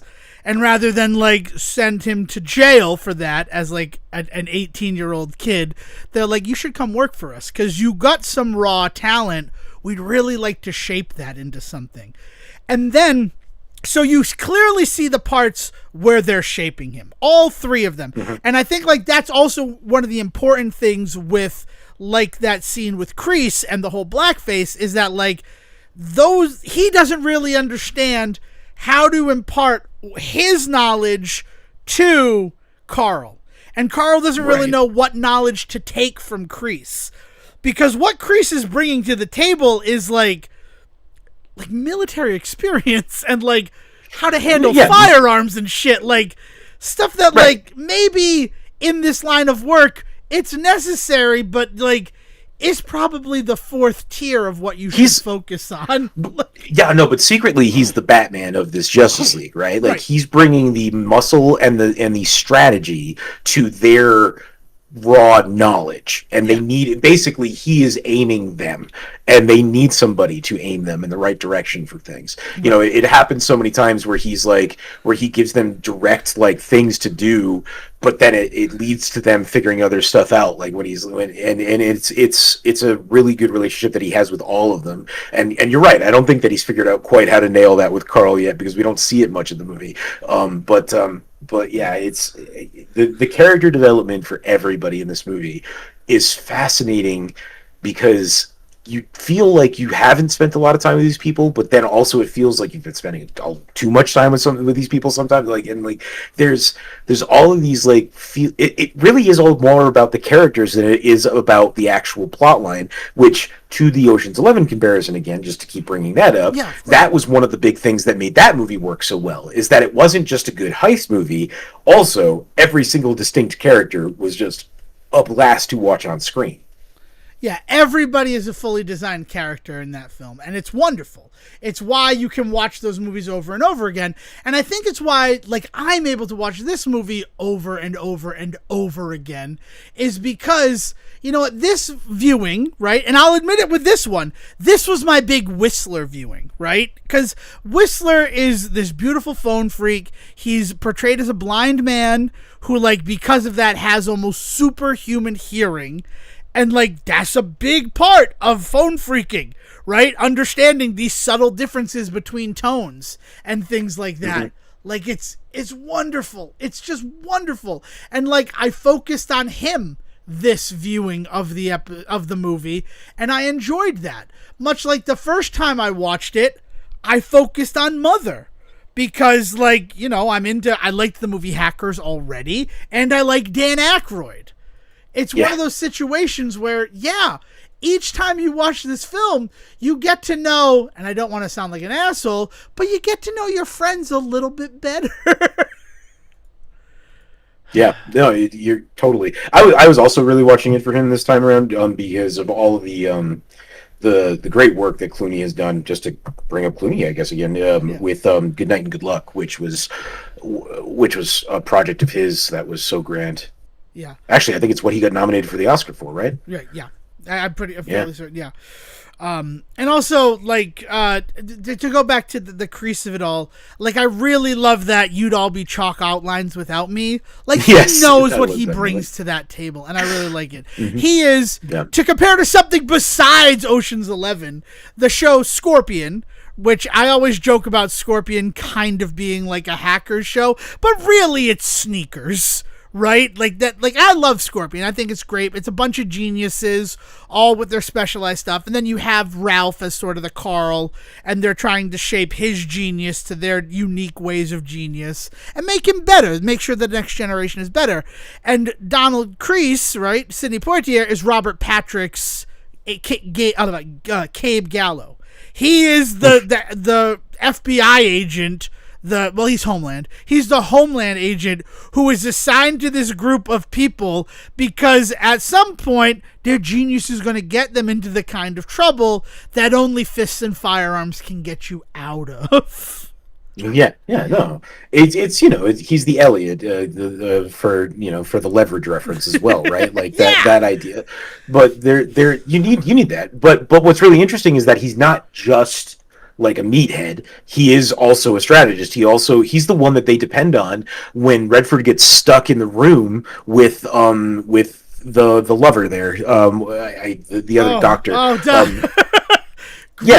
Crazy but when Redford is just fucking it is so hard to make Robert Redford not charming, but man, that scene pulls it off wonderfully. He is so awkward when he doesn't have somebody feeding him lines in that scene. It's beautiful. It is so funny. But they are depending on Kreese to really kind of figure something out, right? And like say what can he say to get out of this? So like he's also bringing that to the table, as well as the fact that he's an arms expert. Yes, he's a 22-year veteran man of the CIA. Like right, he's yeah. got, and which I love, all the conversations between him and Mother regarding all of his crazy conspiracy theories. So what? Now you think they killed Kennedy? No, I don't think they killed Kennedy. He's still alive. What are you talking about? Like, it's Lee Garlington playing Dr. Elena Ryskov in that moment. Yes, and it is, and I also love that these guys, you talk about that balance between like the serious and the comedic. I don't know why I just said comedic like that. The comedic. Probably because of the way that Pontier, every time he says Martin, he has to say Martin. But it's when like they're feeding him the lines and Whistler says, and give him head whenever he wants. And like Redford is such on autopilot that he starts to do it and then catches himself. Like I do like that. And then afterwards, give him head whenever he wants. I'm trying to look out for the guy. And they laugh. But also one of my what is the line? He's like, you are my sunshine, or what does he say to her? He says you are my everything. You're my light in the darkness, my beacon. That's what it is, yeah. And that's what Whistler calls him out on. Yeah. He's like, you were my beacon, really? Yeah. Be his beacon? Like it's so good. Oh God! Like these are guys who have worked together for years, and we get invited in. We get invited to hang out at this boys' club, right? Because we haven't talked enough about Mary McDonnell, who is wonderful in this film. She is, but the first time that we meet her, like she's like, I'm not interested in your cute little boys club, right? I have a group of gifted children. I have a new group of gifted children, and they're not in their 30s. And it's just like, wow, the fire that is coming from this woman's words. Holy shit. Like, she's so good. But then, like, she becomes such an integral part of the play, of what they're doing.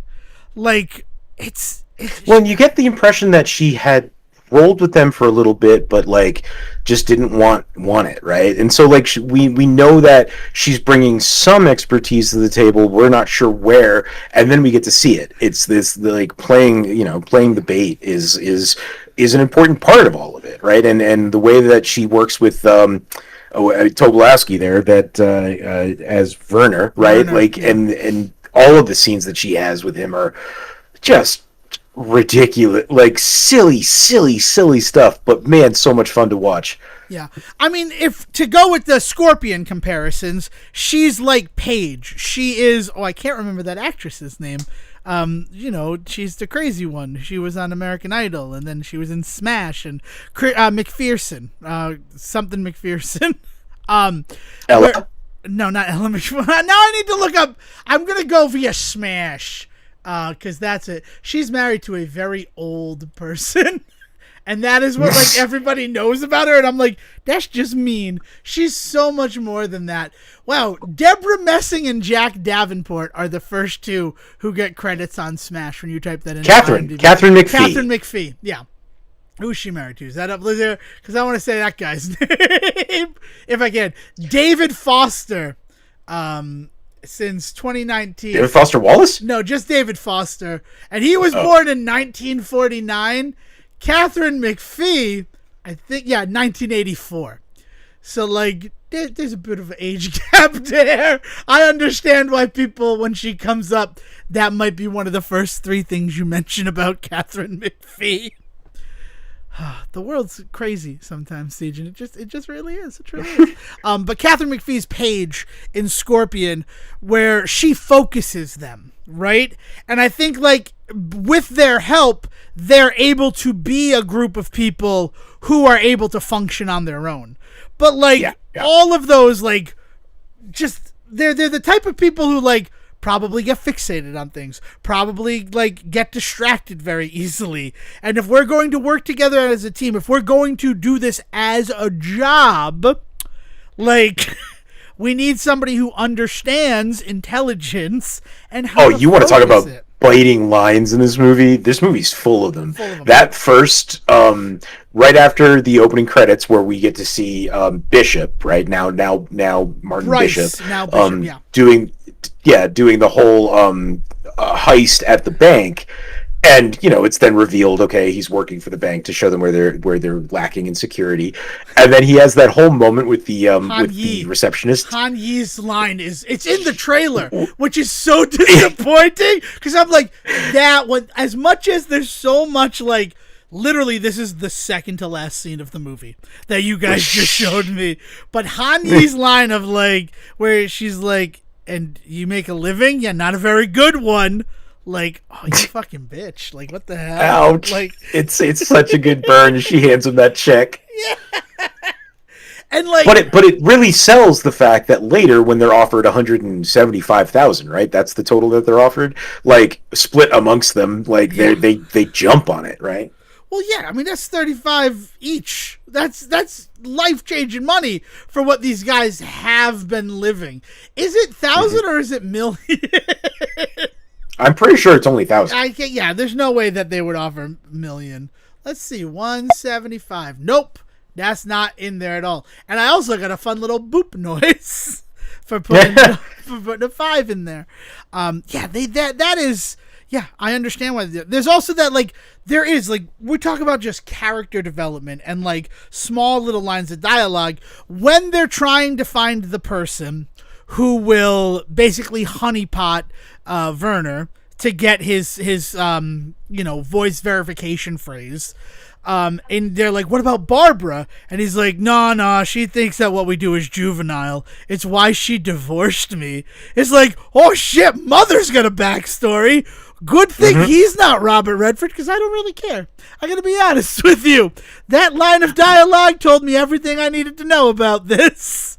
Well, and like, and this idea that, like, whoever this woman, we get so much information about this woman in this moment too, because she's apparently somebody who's good enough at doing this sort of thing that like they think of depending on her in this really, right? Like, and they're like, oh, she would be useful, but she thinks this is beneath her, essentially. So, like,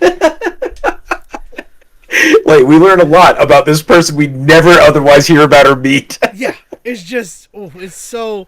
And also, assuming that this does not release on F4, the title of this episode is going to be inspired by Mary McDonnell's incredible line that I'm about to lose my temper over just a little bit. It's time to lose my temper a little bit during this movie. It's the one thing that I don't really like. It's the one thing I don't really like that also the IMDb trivia page is like fucking bullshit. But she's like, look at this guy's trash. And, like, Steve Tobolowsky's character, like, meticulously folds and cuts up his garbage. And she's like, this guy, he needs someone who, like, fits him. Someone meticulous, refined, anal. And they all just kind of slow turn to look at her like, oh, you're the perfect person to be the honeypot for this. Right? He doesn't want Buff. He wants someone like him. And then Ben Kingsley at the end of it, like, the way that he realizes that Martin has screwed him over is like, wait. A computer matched you with him? Yeah. It's like, yeah, no, it would have, probably. What are you fucking talking about? Yeah, no, this movie, part of the plot is convenience. There is a ton of just convenience in the plot of this film. It is one of the reasons that I think it doesn't really rise itself above. One thing I will give Soderbergh and the crew credit for on the 11s, or at least on Ocean's 11, we'll stick with that, is that everything makes sense in the end, right? Like, after you watch it, you're just like, oh yeah, that all adds up. That is a moment that just does not add up or make sense. How he figures out that from that line, it's ridiculous. Yeah. Now, I will say, I don't understand why he didn't think this guy has an office next to mine and I have a lot of important shit in there. Maybe I should go check. I know. Right? Like the idea that, like, well, this guy's clearly full of shit. Nobody's been in his office, so clearly there's nobody breaking into this building with his credentials. Why do we see the printed out log of every time Werner's ID card is used if it never contributes to the plot of this film. I know. Because, like, his whole thing is, like, she stole my card. Like, you check it, it's like, yeah, no, it says you came in here at 8:28 p.m. And then it says that you entered your office at 8:32 p.m. Like, it's such, like, this, like, it's building all this tension, and then, like, that's the evidence right there, right? Like, no, there are definitely moments where this movie trips, and that is a big one for sure. The whole like resolution of the Werner stuff. Yeah, and also why does this guy share an office suite with Ben Kingsley? Like, it doesn't make any sense. Like, it's like, yeah, I guess we'll put this guy in the office next to mine. Because he's the most important guy on the secret intelligence side of things, and he's the most important guy on the big toy things. Yeah. So we'll keep them right next to each other. We'll put the two most important people in a corner of the building that if something were tragically to happen, we would have no more Playtronics. Yeah, no, and I always remember that this movie ends with them having to break into a toy factory, and I always kind of then forget, like not forget, but like try to picture, like, oh yeah, they try and break into like a toy factory, and that must be whimsical, right? And then it's like, no, it's not whimsical at all. It's actually I don't know why they had to make it a toy company. Like, because it's a brilliant cover. Right? It's the type of thing that if you're not one of the sneakers, you'd be like, oh, it's just a fucking toy company. That there's no possible way that the greatest intelligence in the world would be working for this toy company. But, like, it also, like, it should be a video game company. It feels like it's supposed to be a video game company. The title is Playtronics. The whole, like, the future of play. Like, everything. Well, and then that would allow for a bunch of, like, tech, like, to be in the building and make sense, right? Yeah. Like, oh yeah, they're masking themselves as a computer game company, but at the end of the day, they're actually secretly hacking into a bunch of shit. Yeah. Right? What a great pull that would be. Like, it does feel like Playtronics feels like a combination of play and electronics, and it's specifically the, like, motto of, like, the future of play. And it's like, yeah, what was really big in the 80s when, like, Playtronics would have been started? Video games. There was a whole video game boom in the beginning of the 80s that led to a crash, that led to a second rise. It would make sense. Sorry. Yeah. No. Yeah. I was gonna say this movie always in my head, like, starts to get confused with another 1992 classic. I will give you one guess. Another. Is it toys? Huh? Is it toys? Barry Levinson's Toys with fucking Robin Williams and Cusack there. What's her name? Joan Cusack. God, man, we should cover Toys sometime, because that final reveal on Joan Cusack, I'm not gonna say it here, but, like, that's a moment for me in terms of just, like, cinema. But yeah, it's and also like Playtronics, their lobby, that, like, weird deconstruction of a dog that is the, like, centerpiece of the wall is, like, a portrait of a dog deconstructed down to its parts. And I know that, like, that kind of relates to, like, Steve Tobolowsky's Werner character being like, oh, that's Pooch. I developed the voice recognition software that allows for this electronic dog toy. All right, Scooby. The voice recognition software? Like, and it's so, and, like, Tobolowsky figures out what's going on, but Ben Kingsley's, like, super genius Cosmo does not.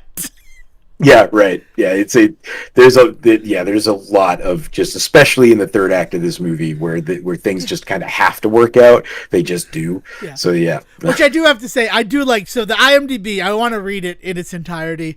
I can't credit who wrote it, but it is beautiful trivia on IMDb. Cosmo is alerted to Martin's plot because he believes it improbable that a computer would match Liz with Werner. Internet dating has since proved that this was actually exceedingly probable. Like, go fuck yourself. Like, the way that is written is such a go fuck yourself. It is. I know it is. Yeah, the narrative conveniences at the end, which is a shame because some of the stuff is beautiful. Because, like, her first date with Werner being at that karaoke bar, the dim sum place, and I need his name. I need the name of the guy. All I kept thinking is, oh, well, so the karaoke is going to drown out the tape that she needs, right? Right, exactly. No, that never comes up. They just are in this loud ass karaoke bar, and she's getting perfect audio from this guy from her sleeve. Yeah, it's George Ki-shung who is singing Bad Bad Leroy Brown, and he has also translated it into Chinese. Like, he is credited not only as the singer of Bad Bad Leroy Brown, but as the person who translated the lyrics.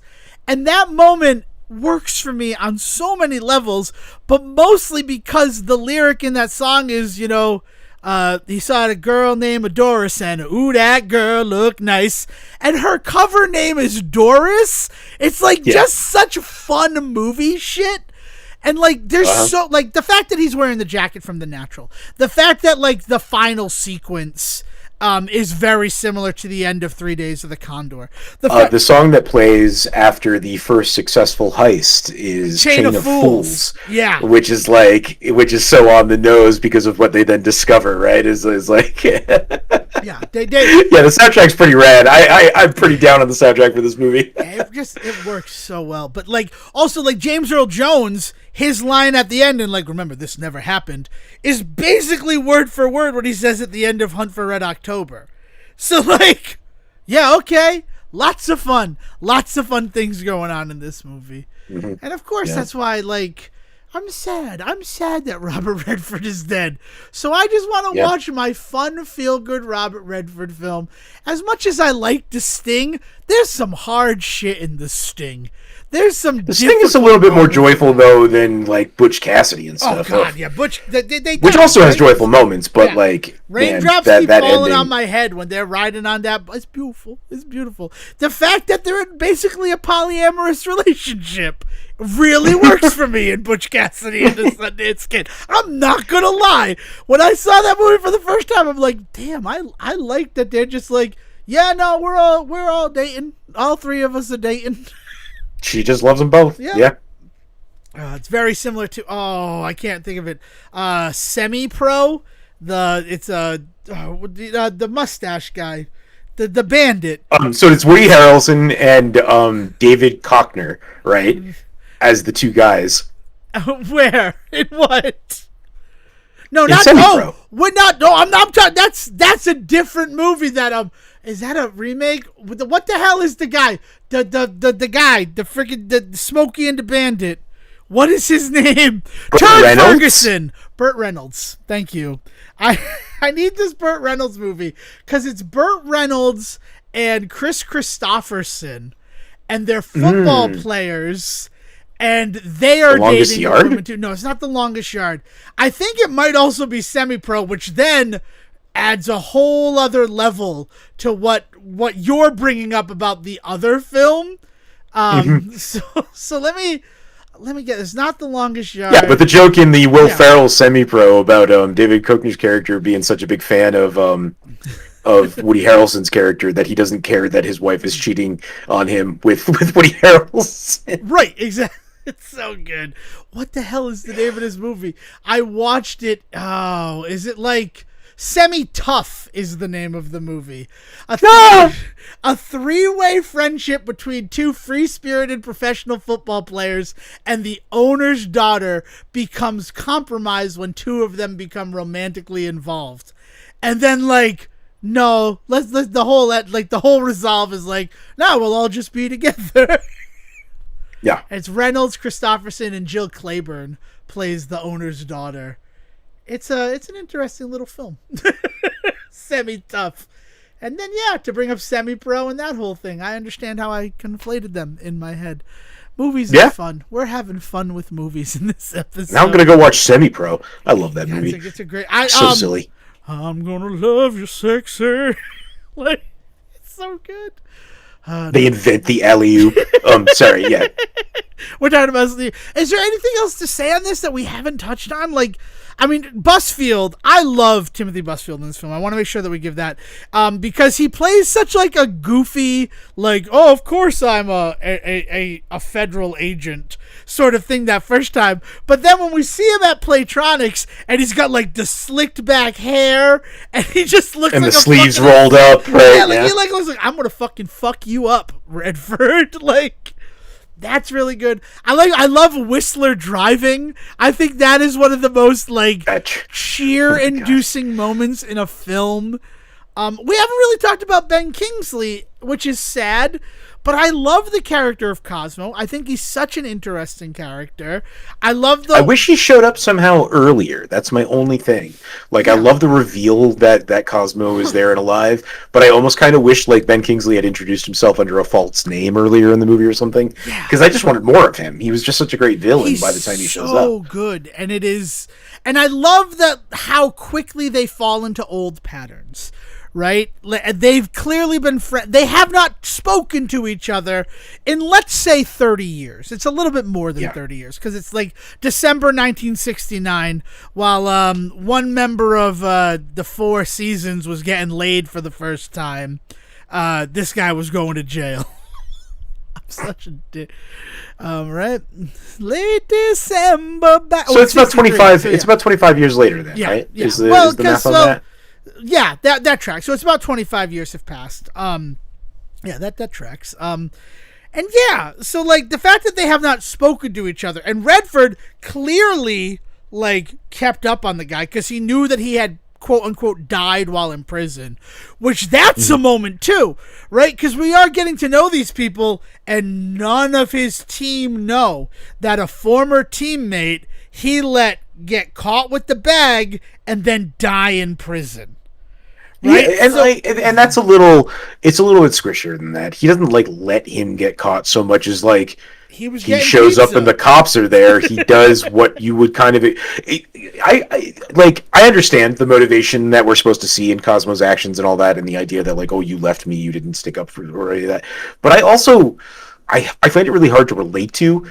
I think because the few times that I have been in a position where I was maybe about to face justice in a way that my peers were not going to, I never once thought, fuck those guys for not also getting in trouble, right? It's such a weird line of thought for me. I understand though that like it has to be that way for his like villainous intent. Well, they do. Yeah, what I was going to say is something that I was like planning is that like, Sejin, if you and I were doing something illegal and I got caught holding the bag, do not sacrifice yourself as well.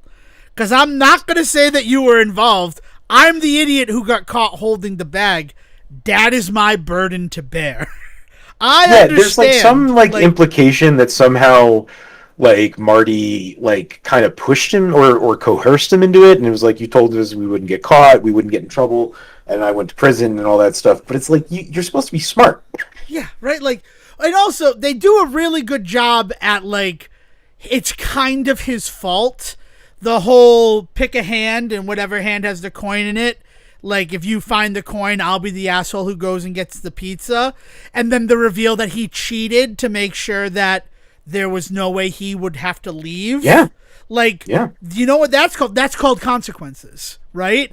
Like, I didn't think you'd think they'd be as sweeping as they ended up being, but you were deceitful, and thus karmically, the scales of justice have been balanced.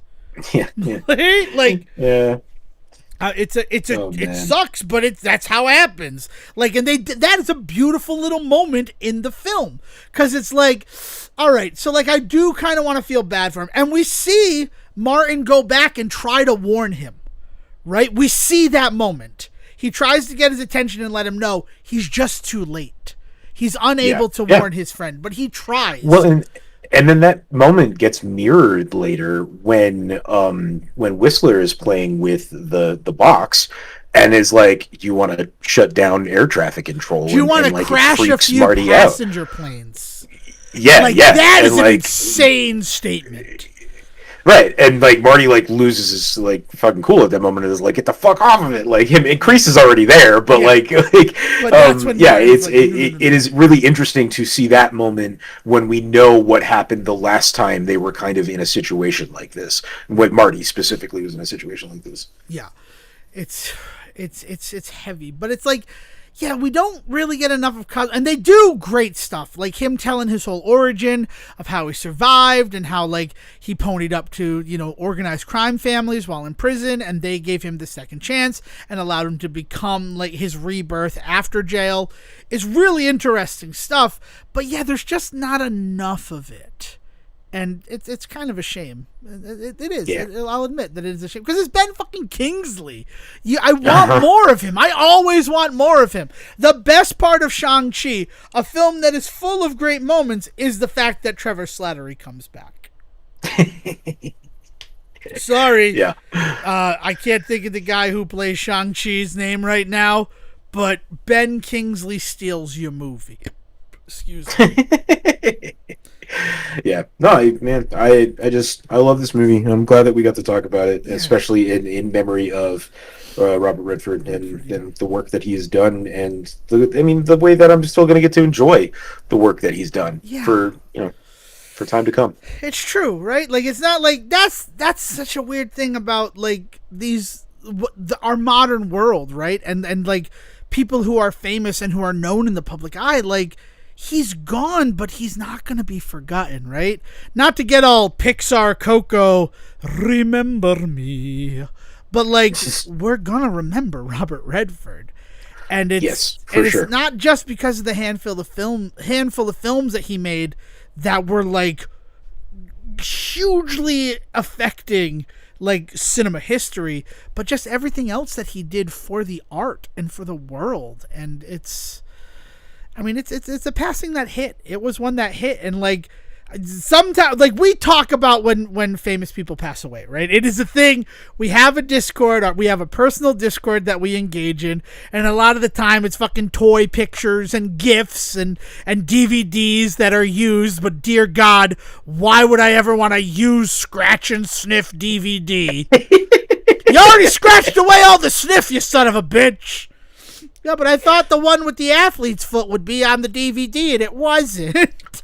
Now we'll never know what Howie Mandel smells like. I was at the bottom of the pool. I can't recall how long. Like but also one of the things we share in that like running tally of stuff for the Say Report is when people pass away, and like the ones that I know really hit. Right? The ones that I know are going to get an episode, your George Wentz, your Jack Kirby's, right? To go back to the first season of this show, are the ones where, like, it is simply, like, Robert Redford died. Like, it's not articles. It is just like, this is the statement. I'm still not fully ready to process it. It's a thing that you should know. Because I know how much it affects me, and I have a pretty good idea that it's going to affect you on that same level. Yeah, no, for sure. And it's, sorry. Just like, this has been a celebration. I'm happy that this has been more of a celebration than a downer. I guess the last thing that I want to talk about on this film in particular is the phone number at the end of the film, which I think is fan-fucking-tastic. Because it's a real phone number. So they all kind of get their golden tickets for getting the box back for the NSA. They're all given, like, prizes. Like, James Earl Jones kind of plays a genie who grants all of their wishes. And the wish that Carl it's every good heist movie needs to end like that, right? Like I think of what's the one with Ben Stiller there, Tower Heist, where it ends with that montage of everybody getting the pieces of the car, right? Yeah. God, that's a good one. But yeah, so it's one of those like situations at the end. So when it comes to Carl, he asks for the female NSA agent Mary's phone number. And the phone number that she gives is 415-273-9164. She actually gives it as 273-9164, area code 401. It's not a 555 number. It is a real phone number. And the reason why, the audio commentary on the DVD, they bought a real phone number because in a film full of deception, they wanted it to be believable that she was really giving him her actual phone number. And that a 555 would have been unintentionally funny. So they own that phone number, and during the film, right, talking about how promoting films was basically word of mouth, they had a voicemail that picked up that promoted the film Sneakers, if you called that number. But now, they have allowed it to revert to a real number after that theatrical release, and just assume whoever has the number just gets crank calls. Like, that's the thing that they just put out into the world, is a real phone number. I don't want to take that number with me into work and run it through our system and see if it pops on anything like that we've got, because the work I do with like phone numbers every day and like reassigning them and moving them around, I kind of want to see if it's a number in our system. It's one of those situations, right? Like, if I were set up in the studio to call a phone number, I'd be calling it right now for the episode. But we're not going to do that. We're not going to do that. Feel free if you want to. They admit it. They admitted it in the audio commentary that they bought it and that they had it, but now they no longer own that number. So then it was bought by the Jerky Boys soon after. Yeah, I don't know, but I think it's just like, it's hilarious, right? It's the fact that like, there's a plumbing company in New England that has 8675309. And it's like, okay, cool. So like, anytime you call Jenny's number, you get this plumbing company. I'm not giving them free advertising. Not that I have any problem with them. I'm just not giving them free advertising in this Time Capsule episode of the Say Report. But like, the last thing about that is the fact that it's this really interesting thing about Carl, that like, he's trying so hard to be like these men who have welcomed them into welcomed him into their world. And a big part of that is to find a woman who will love him the way that Liz clearly loves Martin. And like, so much of it, he's like, yeah, with my money, I'm going to find a woman who looks at me the way that Liz looks at Martin. And like, that whole little moment with Mary is super wonderful. I mean, it is fully trumped by Whistler with enough sincerity that I'm surprised the Great Pumpkin doesn't land on his head, murdering the poor blind man in that moment. When he looks at James Earl Jones, well, he doesn't, where he stands off to the side from James Earl Jones and looks way off camera and says, I want peace on earth and goodwill towards men. And like, we don't do that sort of thing, son. We're the government. And he's like, well, you're going to fucking try. And I want to believe that they do it. And the film kind of tells us that they do it with that final little jab at the fact that they have cleared out the Republicans' like coffers and given the money to a bunch of charitable organizations. Yeah. It's a fun movie. This movie is just fun. Up, down, left, right. And even all those moments that, like, we mentioned that are, you know, huge logical leaps that you don't care because you're just having such a good time with it. It's the type of stuff that you, like, really start to get a little annoyed with, like, by your 17th viewing of the film. And, yeah, I mean... Yep. That's what I got. Anything from you that you want to make sure you throw into this one about the film? It's just no. I mean, just a big old thank you to Robert Redford. You definitely changed the way that I experience cinema. I'm sure that you did for a lot of people, but I know for sure you did for me. So, thank you, Robert. Thank you to anyone who listened, and God, thank you, Sejan, for like being like, we gotta do Sneakers. Because, like, oh no, we gotta do Sneakers? That movie that I love? Oh no, please. Yeah, this was excellent. This is getting to watch this film. Any excuse I have to watch Sneakers, I'm going to grab onto it with both hands and just take advantage of it. And it is just, there's so many little Easter eggs to old Hollywood. That shot composition, why do they walk down to a pool from a string quartet, Sejin? I don't know. Just for an incredible sequence, right? It's just so beautiful. And then that moment where Gregor steps into the shadow and says, "Don't you trust me, Martin?" Like, it's like, at this moment, I fucking don't. I can't see your face, friend. Like, no, it's a really interesting way to like light him in that moment. It's cool. It's just really good. Yeah. And like this episode we're gonna look at more Phil Alden Robinson stuff. We've made promises to look at some movies. So like this was good. I feel like this was inspiring. I feel all excited and jazzed up. So yeah. And I guess I'm gonna bury it here because it's the first recording we've done since I did it. I finished Donkey Kong Bonanza. Right? I'm sure we're also going to talk about it on the next proper episode of the series. Yeah, definitely. Yes, for sure.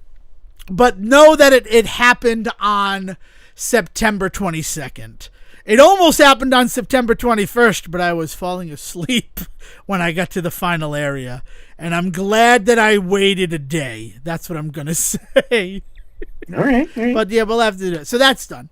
But with that, this has been a time capsule episode of the Say Report, recorded out of space and time to honor something that hopefully will not change in the interim between us recording it and releasing it. If you enjoyed this time capsule episode, we have new episodes every Monday of the Say Report, our show about everything. So make sure you come back, and it'll be probably prescient stuff. If this is your first episode of the Say Report, thank you so much for bearing with us and getting to the end of the episode, because I lost my mind at the beginning of this episode. I introduced this show as the Pyro's Tier, which I might have to coerce Sejin into making album artwork for this particular episode. But we'll see what happens, right? You can go to your podcast app right now and see if that actually happened. I hope it did. I hope that it did. But yes, so if you've enjoyed this, listen to our normal episodes of the Say Report that are sort of just about the things that are going on in our world at the time. And if you want to keep the conversation going, you can join us. We have a Discord. Invitations to join our Discord are available wherever we are on social media, which as of this recording is still Facebook and X, formerly Twitter, but that's always subject to change. So if you can't find us on social media, or if you're off of social media for any of the myriad of reasons, I mean, you just watch Sneakers probably to listen to us talk about sneakers, and I gotta tell you, watching a movie like Sneakers, that's enough for me to be like, maybe I should cancel all of my social media accounts. Like maybe that was a mistake. Maybe the internet was a mistake. You can always contact us directly. Send an email to thesayreport@gmail.com. And we'll respond to you there. We can send you an invite to join the Discord, or we can just communicate like it is 1992. So with the written word. And if you have something to say to me, Rio Vekend, or to him, Joskins Howries, just put our names in the subject line. You can go with our actual names of Devin Decker or Sejin Sarowick. And as long as one of the names is in the subject line, we will make sure that it's distributed to the Say Reporter that you are trying to get in touch with, so that your thoughts, prayers, hopes, dreams, meticulous, refined, anal writings only go to who you want to read them. Though understand that if you do send it to us, is fair game to be discussed on the show. So while Sejin might be the one who reads your secret family recipe for banana bread, he might relate it to me in an episode. I just want everybody to understand that, right? We are not above going the strong bad route and milking any emails from you for content. All of that said, thank you so much again for joining us for this episode of the Say Report. We appreciate anybody who listens. And without further ado, let's throw it over to who would Will be in the Sneakers game, Sejin? Which Mother. Mother. Damn it, I thought I was Mother, but let's be honest. I'm probably Robert Redford here, maybe? I don't know. Crease? Who am I, Sejin? I'm having a real... That makes me crease. Yeah, right? I don't know. Which one of us is Batman, right? The eternal question between Will and I'm Batman, because he wants to be Superman. These are the questions that we shouldn't be asking as we're finishing an episode of this series. So without further ado, come back for the next episode. We'll talk about it then. William, please bring us home. Thanks again for listening. Bye-bye. Thank you for listening to the Say Report with your host Devon Decker and Stephen Serwick. Please follow the guys on Twitter and Facebook by searching for The Say Report, and you can always subscribe on your podcast channel so this is delivered straight to you and you can enjoy it every week. With apologies to your mother, we'll see you next time.